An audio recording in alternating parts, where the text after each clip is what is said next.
ඔයගොල්ලෝ දන්නවද මේ ලෝකේ ඔයා දකින ඔයා අත්විඳින හැමදේම පටන් ගන්න එකම එක තැනකින්. ඒ තමයි ඔයාගේ සිතුවිලි. මේක ඇහුවම සමහරුන්ට හිතෙන්න පුළුවන් අනේ ඕවා නිකන් පොත්වල තියෙන බයිලා කතා කියලා. හැබැයි මනෝවිද්‍යාවෙන් වගේම නියුරෝ සයන්ස් වලින් අද ඔප්පු කරලා තියෙනවා. ඔයාගේ ජීවිතයේ යථාර්ථය, රියැලිටි එක නිර්මාණය වෙන්නේ ඔයාගේ ඔළුව ඇතුලේ දුවන සිතුවිලි රටාවන් අනුව කියලා.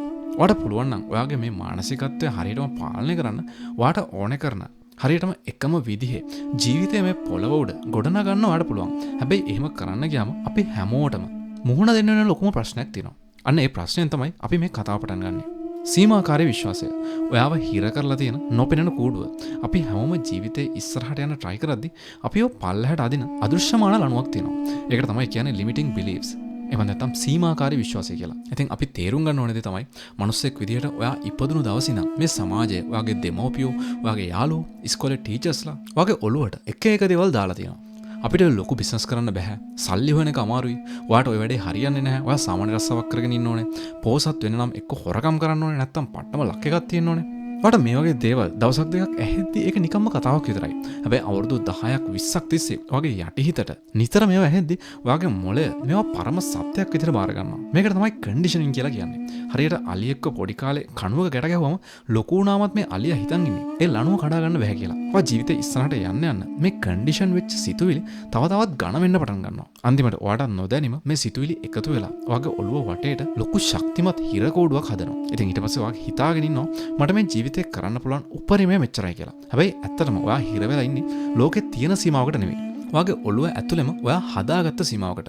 මේ හිර කූඩුව කඩන එක තමයි ඔයා කරන්න ඕනේ පළවෙනිම සහ අමාරුම වැඩේ. අනිත් එක තමයි තමන්ගේ ආත්ම විශ්වාසය. මේකදී කතා කරන්නේ ඔයාට මේ සීමාවන් කඩාගෙන උපරිමයට යන්න ඕන නම් ඔයාගේ ඇතුළේ ඉන්න හොඳම වර්ෂන් එක එළියට ගන්න ඕනේ. ඔයාට තියෙන්න ඕනේ කිසිම කෙනෙක්ට හොල්ලන්න බැරි ආත්ම විශ්වාසයක්. ඔයගොල්ලෝ දන්නවා ඇති කනිය වෙස්ට් කියන. කනිය වෙස්ට් කියන්නේ ලෝකේ ඉන්න සුපිරිම රැප් ගායකයෙක්. වගේම බිලියනපතියෙක්. මෙයාගේ තියෙන විශේෂත්වය තමයි මෙයා තමන් ගැන තියාගෙන ඉන්න විශ්වාසය. මෙයාගේ මේ විශ්වාසය වෙන කිසිම කෙනෙක්ගේ මතයක් නිසා මෙයා වෙනස් කරන්නේ නැහැ. ඔයාටත් අන්න ඒ මට්ටමේ උමතු මට්ටමේ ආත්ම විශ්වාසයක් තියෙන්න ඕනේ. ලෝකෙම ඔයාට බෑ කියලා කියද්දි ඔයාගේ ඇතුළාන්තයෙන් මට පුළුවන් කියන හඬ ඊට වඩා සද්දට ඇහෙන්න ඕනේ. ඉතින් මේ මට්ටමට එන්න ඕන නම් අපි කරන්න ඕනේ එකම එක දෙයක් තියෙනවා. ඒ තමයි ඔයාගේ ඔළුවට එන ඕනෑම ඍණාත්මක සිතුවිල්ලක් ආපු ගමන්ම කුණු කුඩේට විසි කරලා දාන එක. ඊගාක තමයි පළවෙනි සිතුවිල්ල සහ දෙවෙනි සිතුවිල්ල ගැන අවධානයෙන් ඉන්න එක. මෙන්න මේක මනෝවිද්‍යාවේ තියෙන අමුතුම කන්සෙප්ට් එකක්. ලස්සන කියවනක් තියෙනවා. ඔයාගේ ඔළුවට එන පළවෙනි සිතුවිල්ල අදාළම නැහැ. හැබැයි ඔයාගේ දෙවෙනි සිතුවිල්ල තමයි හැමදේම තීරණය කරන්න කියලා. මනුස්සයෙක් විදිහට අපේ මොළේ හැදිලා තියෙන්නේ හැම තිස්සෙම අවදානම ඩේන්ජර් එක ගැන හොයන්න. ඒක පරිණාමයෙන් ආපු දෙයක්. ඒ නිසා මොකක් හරි අලුත් වැඩක් කරන්න හදද්දි නැත්නම් පොඩි ප්‍රශ්නයක් එද්දි ඔයාගේ ඔළුවට මුලින්ම එන්නේ ඍණාත්මක අදහසක්. අයියෝ මේක ෆේල් වෙයිද? මිනිස්සු මට hina වෙයිද?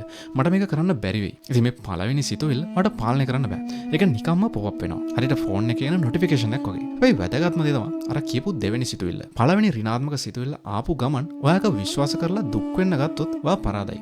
ඔයා කරන්න ඕනේ ඒ පළවෙනි සිතුවිල්ල ආපු ගමන් ඒක කුණු කුඩේට විසි කරලා දාලා ධනාත්මක දෙවෙනි සිතුවිල්ලක් ඒ වෙනුවට ඇති කරගන්න එක. හිතමු පළවෙනි සිතුවිල්ල මම මේ වැඩෙන් ෆේල් වෙයි කියලා හිතනවා. හැබැයි ආ දෙවෙනි සිතුවිල්ල හිතනවා ෆේල් වුණොත් මම මේකෙන් ඉගෙන ගන්නවා. කොහොම හරි මම මේක ගොඩ දානවා. ඉතින් මේකට තමයි තෝරා ගැනීම කියන්නේ. මේක තමයි ජීවිතේ ගොඩ නගන්නේ. හතරවෙනි එක තමයි ආපස්සට ගණනය කරන එක. දැන් වඩා ප්‍රශ්නයක් එනවා. කොහොමද අපි මේ හැමතිස්සෙම ධනාත්මක සිතුවිලි වලින් විතරක් හිතන්නේ? නැත්නම් අපි කොහොමද ධනාත්මකව විතරක් ඉන්නේ කියලා.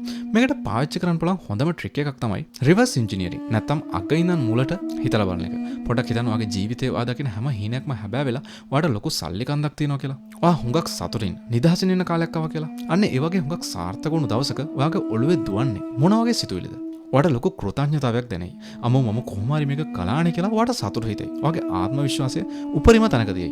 ඔයා කවදාවත් අනුන්ට ඊර්ෂ්‍යා කරන එකක් නැහැ. අනුන්ගේ වැරදි හොයන එකක් නැහැ. අන්නේ අනාගතේ සාර්ථක වෙච්ච ඔයා හිතන විදිය අද ඉඳන්ම ඔයාගේ ඔළුව ඇතුලේ ප්‍රැක්ටිස් කරන්න පටන් ගන්න. සාර්ථක වුණාම ධනාත්මක වෙනව නෙවෙයි ධනාත්මක වුණාම තමයි සාර්ථක වෙන්නේ කියලා තේරුම් ගන්න. ඊගාව තමයි ඔයාගේ ඔළුව ඇතුලේ තියෙන අදහස් ගැන හිතන්න. මේකට එකක් විශේෂ කන්සෙප්ට් එකක්. ඔයාගේ ඔළුව මනස හරියට අදහස් විකුණන කඩයක් වගේ. මේ කඩේට බඩුගෙන මුදලාලිත් ඔයාම තමයි. මේ කඩෙන් බඩු ගන්න කස්ටමර්ස්ුත් ඔයාම තමයි. ඔයාට ප්‍රශ්නයක් ආවම ඔයා යන්නේ ඔයාගේ ඔළුවේ තියෙන මේ අදහස් කඩේට.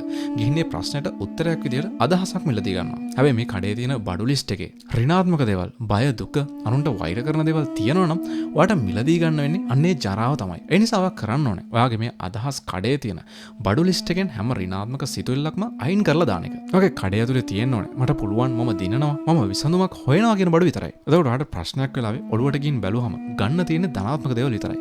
අනිත් දේ තමයි ඔයා කියන්නේ ඔයා පරිභෝජනය කරන දේ කියලා දැනගෙන ඉන්න ඕනේ. ධනාත්මකව හිතන එක ගැන කතා කරද්දී ගොඩක් අයට වරදින තැනක් තියෙනවා. එයා හිතනවා මම හිතින් ධනාත්මකව ඉන්නම්. හැබැයි මම Facebook එකේ රණ්ඩු වෙනේව බලනවා.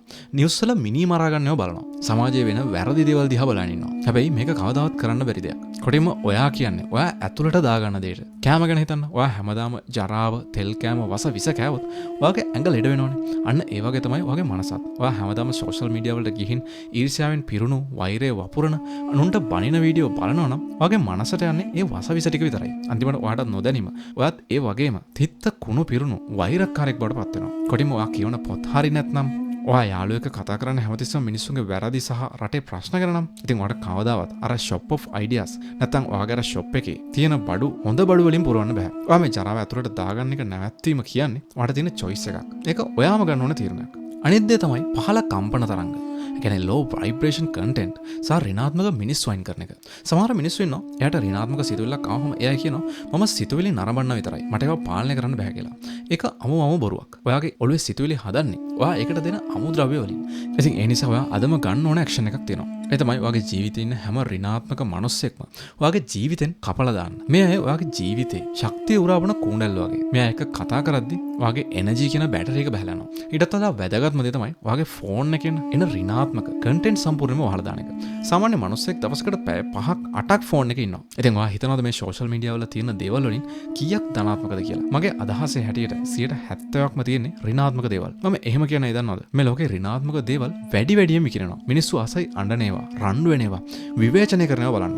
දුක් විඳින දුකටපත් වෙච්ච මිනිස්සු හැමතිස්සෙම හොයන්නේ තවත් ඒ වගේ දුකටපත් වෙච්ච මිනිස්සුන්. මොකද ඒ අයට ඒගොල්ලන්ගේ දුක බෙදා ගන්න ඕනේ. ඉතින් ඔයා හිතනවා ඇති මම ගෙදරටලා පාඩුවේ මගේ වැඩක් කරගෙන ඉන්නවා. මම ඍණාත්මක මිනිස්සෙක් නෙවෙයි කියලා. හැබැයි ඔයා රැට ඇඳට වෙලා අර දේශපාලන කුණුගොඩවල් ආණ්ඩුවේ වැරදි යුද්ධ ගැන තියෙන වීඩියෝ පැය ගණන් බලනවා නම් ඔයාගේ මොලේ ඍණාත්මක තැනකට පත්තලා ඉවරයි. ඉතින් මේ තමන්ගේ ආධ්‍යාත්මය විනාශ කරන කුණුගොඩවල් බලන එකෙන් ඔයාගේ ජීවිතේට සත පහකටවත් වැඩක් වෙන්නේ නැහැ. මේවා දැක්කම යටිහිතට ලොකු ප්‍රෙෂර් එකක් එනවා. අන්තිමට ඔයා දන්නේම නැතුව අර අසාර්ථක මිනිස්සු හැසිරෙන විදිහටම ඔයත් හැසිරෙන්න පටන් ගන්නවා. අනිත් එක තමයි පැරණෝයා සහ ප්‍රොනෝයා කියන මානසිකත්වය වලින් ගලවලා දාන්න. ඔයා සමහරවිට පැරණෝයා කියන වචනේ අහලා ඇති. ලංකාවේ ඉන්න 90%ක් මිනිස්සු ඉන්නේ මේ මානසික ලෙඩ ඇතුලේ. පැරණෝයා කියන්නේ මේ මුළු ලෝකෙම හැම මිනිස්සෙක්ම එකතු වෙලා මට කෙලවන්න හදන්නේ, මාව වටන්න හදන්නේ කියලා හිතන එකට. අරයා මට ඊර්ෂ්‍යා කරනවා. මේ ආණ්ඩුව හදන්නේ අපිට කෙලවන්න. මට කවදාවත් හොඳක් වෙන්නේ නැහැ. හැමෝම මට විරුද්ධයි. මේ විදියට හිතන එකෙන් වෙන්නේ ඔයා හැමතිස්සෙම ඉන්නේ ආරක්ෂක පියවරක කියන එක. ඔයා අලුත් දෙයක් කරන්න බයයි. මිනිස්සුන්ව විශ්වාස කරන්න බයයි. හැබැයි ලෝකේ ඉන්න වැඩකාරයෝ පාවිච්චි කරන්නේ මේකේ සම්පූර්ණ අනිත් පැත්ත. ඒකට කියන්නේ ප්‍රොනෝයා කියලා. ප්‍රොනෝයා කියන්නේ මේ මුළු විශ්වයම දෙවියන් වහන්සේ හෝ ඔයා විශ්වාස කරන බලවේගය මේ හැමදේම එකතු වෙලා රහසින් කුමන්ත්‍රණය කරන්නේ තමන්ව දිනවන්න කියලා හිතන එකට. ඉතින් මේ ප්‍රොනෝයා මනස ක්‍රියාත්මක වෙන්නේ මෙන්න මෙහෙම. හිතන්න ඔයාගේ බිස්නස් එකක් ෆේල් වුණා කියලා. පැරණෝයාකින් කියනවා දැක්කනේ මට කවදාවත් හරියන්නේ නැහැ. මේ මුළු විශ්වයම මට විරුද්ධයි කියලා. හැබැයි ප්‍රොනෝයාකින් කියනවා ෂාමරු මේක ෆේල් වුණේ විශ්වය මාව මීට වඩා ලොකු ජයග්‍රහණයකට ලෑස්ති කරන හින්දා. මේකෙන් මම ලොකු පාඩමක් ඉගෙන ගත්තා. ලෝකේ ඉන්නේ මගේ පැත්තේ. ඉතින් ඔයා මේ ප්‍රොනෝයා කියන මානසිකත්වයට මාරුනොත් ඔයාගේ ජීවිතේ හැමදේම වෙනස් වෙනවම තමයි. මොකද ඔයා හිතන්න ගන්නවා හැම බාධකයක්ම එන්නේ ඔයාව වටන්න නෙමෙයි ඔයාව ශක්තිමත් කරන්න කියලා. ඔයා වටේ ඉන්න මිනිස්සු පරිසරය හැමදේම ඔයාගේ වාසියට අලයින් වෙනවා කියලා ඔයාට දැනෙන්න ගන්නවා. ලෝකේ ඇත්තම ඔයාට ගරහන අය ඔයාව වටන්න හදන අය ඉන්නවද? ඔව් ඇත්තම එහෙම ඉන්නවා. හැබැයි ඔයා නිරන්තරයෙන්ම මේ ධනාත්මක ආකල්පය තියාගෙන හිටියොත් අර ඔයාව වටන්න එන අයටත් ඔයාව වටන්න බැරි වෙනවා. මොකද ඔයා හැම ප්‍රශ්නයක්ම බාරගන්නේ ඔයාගේ දියුණුවට ආපු අවස්ථාවක් විදිහට විතරයි. අනිත් එක තමයි සුපිරිම දක්ෂතාවය. හේතුවක් නැතුව සතුටින් ඉන්න එක. ඔයාගේ ජීවිතේ දියුණු කරන්න ඔයාට ප්‍රගුණ කරන්න පුළුවන් ලොකුම සහ වටිනාම දක්ෂතාවය මොකද දන්නවද? සතුටු වෙන්න කිසිම හේතුවක් නැති වෙලාවකත් තමන්ගේ මූඩ් එක උප්පරිම විදිහට ධනාත්මකව තියාගන්න තියෙන හැකියාවට. හුඟක් මිනිස්සු සතුටින් ඉන්නේ එයාට සතුටු වෙන්න හේතුවක් තිබුණොත් විතරයි.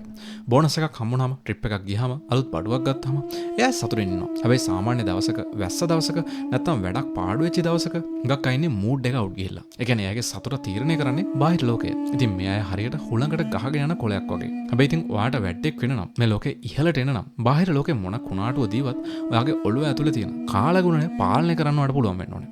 මේකට පුද්ගලිකව මම කියන්නේ two world theory එක කියලා. ඔයාගේ ජීවිතේ මොකක් හරි ඍණාත්මක දෙයක් වුණා කියලා හිතන්න. උදාහරණයකට ඔයාගේ බයික් එක පාරේදී කැඩෙනවා. දැන් ඔයාට ලෝක දෙකකට යන්න පුළුවන්. පළවෙනි ලෝකේ තමයි ඍණාත්මක ලෝකය. ඔයා එතන ඉඳන් කෑ ගහනවා, බනිනවා. ඇයි මටම මෙහෙම වෙන්නේ කියලා පැය ගණන් හිත ලත වෙනවා. ඊට පස්සේ මුළු දවසම මූඩ් අවුට් කරගන්නවා. දෙවෙනි ලෝකේ තමයි ධනාත්මක ලෝකය. ඔයා පිළිගන්නවා. හරි බයික් එක කැඩුණා. ඒක දැන් ඉවරයි. මට ඒක අතීතයට ගිහින් වෙනස් කරන්න බෑ. ඊට පස්සේ ඔයා hina වෙලා හරි ධනාත්මක ආකල්පයකින් ඉස්සරහට කරන්න ඕන දේ කරනවා. කමක් නැහැ. අද මට පයින් යන්න ලැබුණා. ඒක ඇඟට ගුණයි කියලා හිතනවා. ඉතින් මගේ මුළු ජීවිතේම කියන්නේ මෙන්න මේ වගේ අවස්ථාවලදී ඔයා ගන්න තීරණවල එකතුවක්. ඔයා හැමතිස්සෙම දෙවනි ලෝකේ වගේ තීරණය කරන්න ගත්තොත් ඔයාගේ ජීවිතේ ධනාත්මක ලස්සන ජීවිතයක් වෙනවම තමයි. ඔයා හැමතිස්සෙම ලෝකයේ පළවෙනි ලෝකයේ විදියට හැසිරුණොත් ඔයාගේ ජීවිතේ දුක්බර එකක් වෙනවා. ඉතින් පුදුම වැඩේ කියන්නේ මේ ජීවිත දෙකේදීම සිද්ධ වුණේ එකම ඍණාත්මක සිදුවීම. හැබැයි වෙනස් වුණේ ඔයා ඒ දේවල් දිහා බලපු විදිය. ඔයාගේ ඇටිටියුඩ් එක. අනිත් දේ තමයි තමන්ගේ යටිසිත හරියට ප්‍රෝග්‍රෑම් කරන එක.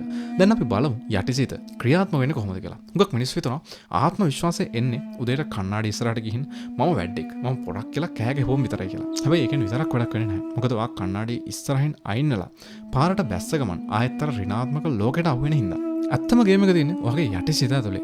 අපේ මොළයට දවසට අවස්ථා කිහිපයක් එනවා. ඒ වෙලාවට අපේ තර්කානුකූල මනස නිදා ගන්න පටන් ගන්නවා. හැබැයි යටිසිතේ දොරවල් ලොකුට ඇරෙනවා. ඉතින් මේ වෙලාව තමයි ඔයාට නිින්ද යන්න ඔන්න මෙන්න තියෙන වෙලාව. ඒ වගේම උදේම ඔයා ඇහැරුණු ගමන්ම තියෙන වෙලාව. මෙන්න මේ වෙලාවට ඔයාගේ මොළේ තරංග තීටා තරංග මට්ටමට බහිනවා. ඒ වෙලාවට ඔයාගේ ඇතුළට දාන ඕනම දෙයක් කෙලින්ම යටිසිතේ ඇතුළට තැන්පත් වෙනවා. හැබැයි හිතන්න එපා මේක මායාවක් කියලා. මේක මායාවක් නෙවෙයි. මේක ඇතුළේ තියෙන සයන්ස් විතරයි. ඉතින් මම මෑතකදී කරන්න පටන් ගත්තා මගේ ජීවිතය වෙනස් කරපු එක පුරුද්දක් තියෙනවා. මම හැමදාම රැට ඇඳට ගියාම නිදාගෙන ලෑස්ති වෙද්දි ෆෝන් එකේ ලෝ ෆ්‍රීකවෙන්සි අයන ඕඩියෝ එකක් ප්ලේ වෙන්න දානවා. ඉතින් මේ වගේ වීඩියෝස් YouTube එකේ ඕන තරම් තියෙනවා. මේකෙන් වෙන්නේ ඔයාට නිින්ද ගියත් ඔයාගේ කන් දෙක හරහා ඒ යන සිතුවිලි තමන් ගැන විශ්වාස කරනවා. මට හොඳ දේවල් සිද්ධ වෙනවා. වගේ දේවල් හිතලා විඳින්න පටන් ගන්න එක. ඒ වගේම මේකට තව සුපිරි ක්‍රමයක් තියෙනවා. ඔයාට පුළුවන් ඔයාගේම කටහඬ රෙකෝඩ් කරන්න. ඔයාගේම කටහඬෙන් තමන් විනයක් තියෙන මිනිස්සෙක් කියලා හැඟීම දැනෙන දේවල් කියලා රෙකෝඩ් කරලා ඒකට බෑක්ග්‍රවුන්ඩ් එකෙන් ලෝ ෆ්‍රීකවෙන්සි මියුසික් එකක් දාලා නිින්දෙද්දී අහන්න පුරුදු වෙන්න. මොකද ඔයාගේ මොළය ඔයාගේම කටහඬට මාර විදිහට රෙස්පොන්ස් කරන්න පටන් ගන්නවා. මම ඉස්සර මේ හුඟ දෙනෙක් කියන මැනිෆෙස්ටේෂන් මනස්ගත විශ්වාස කරපු කෙනෙක් නෙවෙයි. කොටේම මම මේ මනස්ගත වලට සෑහෙන විරුද්ධයි. හැබැයි මේක මනස්ගතයක් නෙවෙයි කියලා මට තේරෙන්න ගත්තා. මොකද මම කරන්නේ විශ්වෙන් සල්ලි ලැබෙන එකවත් නැත්නම් විශ්වෙන් ධනාත්මක දේවල් ලැබෙන්න කියලා ආයාචනා කරන එකවත් නෙවෙයි. මේකෙන් මම කරන්නේ මගේ මොළයට අලුත් අත්තිවාරමක් දාන්න අවශ්‍ය කරන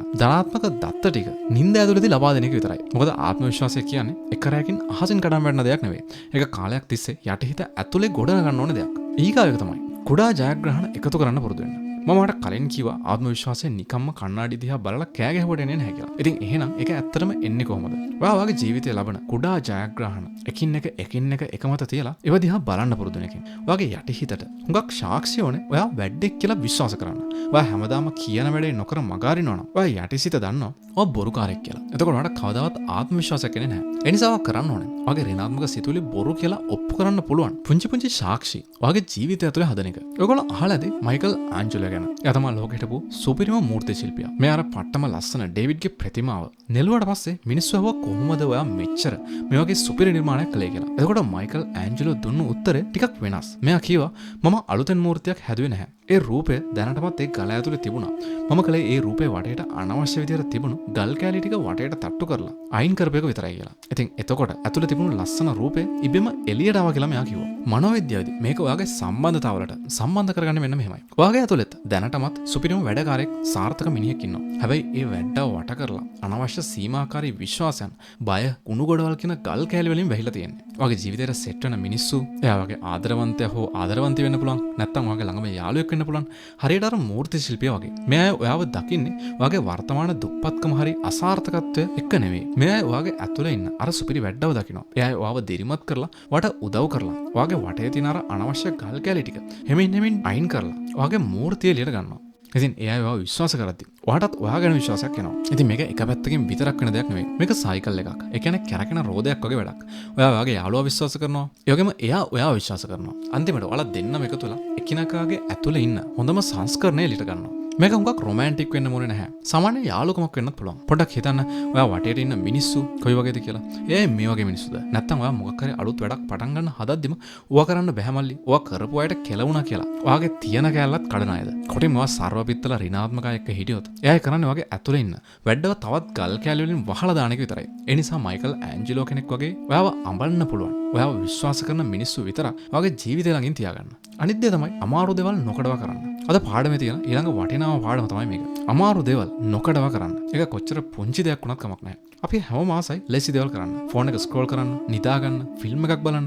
හැබැයි උදේට ඇහැරිලා වර්කවුට් එකක් කරන එක, අලුත් දෙයක් ඉගෙන ගන්න පොතක් කියවන එක, බිස්නස් එකේ වැඩ කරන එක, මහන්සි වෙන එක අමාරුයි. ඔයාගේ මොළය හැමතිස්සෙම බලන්නේ ඒ අමාරු වැඩ ස්කිප් කරලා දාන්න. මනෝවිද්‍යාව පෙන්නලා දෙනවා. ඔයාගේ ජීවිතේ සම්පූර්ණයෙන්ම වෙනස් කරන්න ඔයාට ලොකු කාලයක් ඕනේ නැහැ කියලා.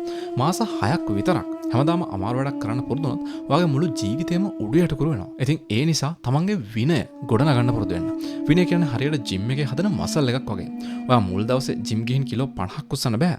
හැබැයි ඔයා හැමදාම කිලෝ 5න් පටන් අරන් පොඩ කරද්දි ඔයාගේ මසල් එක හැදෙනවා. අන්න ඒ වගේ තමයි ඔයා හැමදාම ඔයාගේ හිත අකමැති. හැබැයි ජීවිතේට වැදගත් අමාරු වැඩක් කරන්න ගත්තම ඔයාගේ ඔළුව ඇතුලේ තියෙන විනය මාංශ පේශිය ශක්තිමත් වෙනවා. ඔයාට මුල් දවස්වල එක මාරම කරදරයක් දුකක් වගේ දැනෙන්න පුළුවන්. හිත කියයි අදට නතර කරලා හෙට කරමු කියලා. අන්න ඒ වෙලාවට තමයි ඔයා හිතට කියන්න ඕනේ. නෑ මම මේක අදම කරනවා කියලා. ඔයා ඒ අමාරු දෙයක් කරලා ඉවර වුණාම ඔයාගේ යටි හිතට ලැබෙන ගැම්ම හුඟක් ලොකුයි. ඒ කියන්නේ ඔයාටම ඔප්පු කරනවා මම කියන දේ කරන මිනිස්සෙක් කියලා. අනිත් දේ තමයි තමන්ගේ ජීවිතයට ව්‍යුහයක් හදාගන්න. මොකද ඔයාට මේ ගමන දිගටම යන්න නම් ඔයාගේ ජීවිතයට පැහැදිලි ව්‍යුහයක් රාමුවක් තියෙන්න ඕනේ. ඔයා හැමදාම උදේට ඇහැරිලා අද මම මොකද කරන්න කියලා හිත ඉන්නවනම් ඔයාගේ මොළයේ තියෙන ශක්තිය නිකම්ම තීරණ ගන්න ගිහින්ම විතරක් පිච්චිලා යනවා. ඒ නිසා ඔයාගේ දවස කලින්ම ප්ලෑන් කරන්න. උදේ මේ වෙලාවට මම හැරෙනවා. මේ වෙලාවෙ ඉඳන් මේ වෙලාව වෙනකන් මගේ ප්‍රධාන වැඩේ කරනවා. මම මගේ ජීවිතේට බාධා කරන හැම කවුන්ට් එකක්ම ඍණාත්මක දේවල් සේරම කපලා දානවා. මම හැමදාම මගේ පුංචි ජයග්‍රහණ එකතු කරනවා. ඉතින් මේ විදිහට මම පැහැදිලි අත්විවරමක් දැම්මොත් ඔයාගේ ජීවිතේ දවසින් දවස ඉබේම ලෙවල් අප් වෙන්න පටන් ගන්නවා. මේකෙන් ඔයාලට ලොකු මොටිවේෂන් වීඩියෝ බල ගැම්ම ගන්න ඕනේ වෙන්නේ නැහැ. ඔයාගේ සිස්ටම් එක ඔයාව ඉබේම ඉස්සරහට අරන් යනවා.